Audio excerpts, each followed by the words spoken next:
All right, team, this is your Monday 11:25 lesson. I can't write. And today we're identifying and representing non-unit fractions using models, pictures, fractions, notation. We did this on Thursday of last week. We went after 3/4 as the opening problem after dealing with days of unit fractions. And you guys had incredibly high results. So a non-unit fraction is a fraction with a numerator other than 1, and a fraction being described in the remaining fraction creates one whole.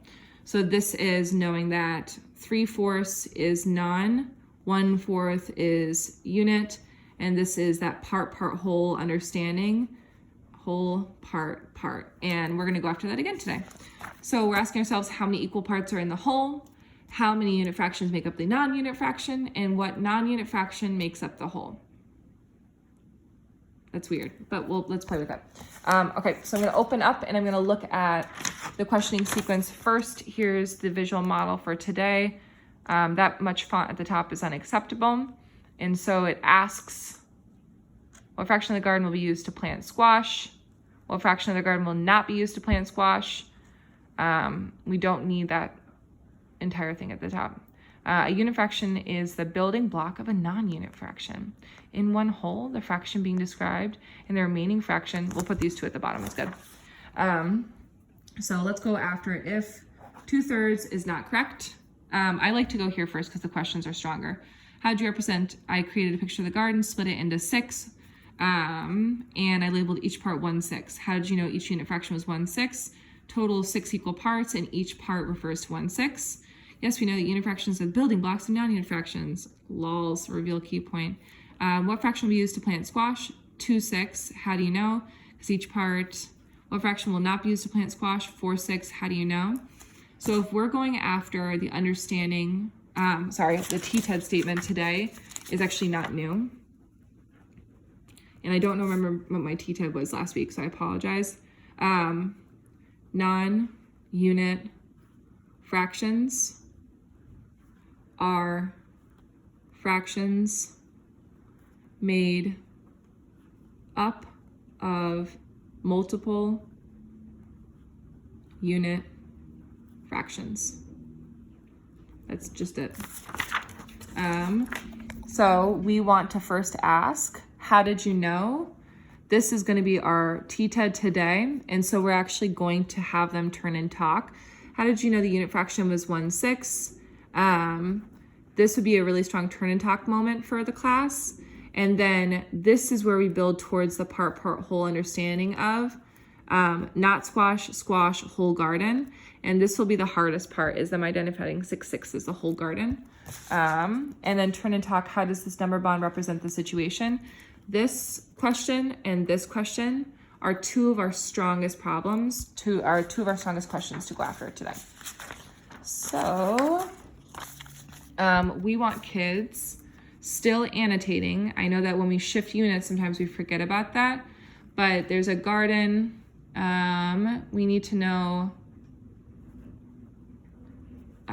planted squash, question mark, and not squash, question mark. And then our knowns and unknowns, because we always want to maintain that, because every problem should be treated like that, is 6 parts in the garden. Whoa. They plan to partition the garden in 6 equal parts, blah, blah, blah, blah, blah. What fraction?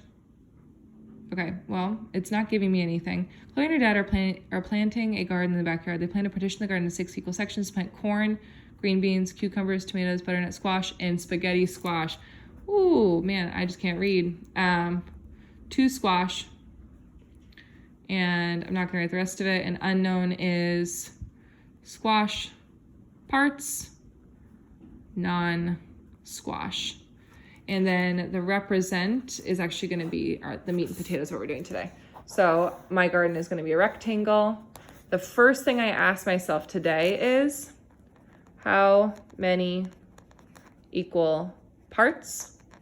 So we should hear kids ask themselves, okay, how many equal parts? 6 equal parts. Question 2 is, how many parts? And I want to read how they phrase this. And I think it's on the next page, maybe.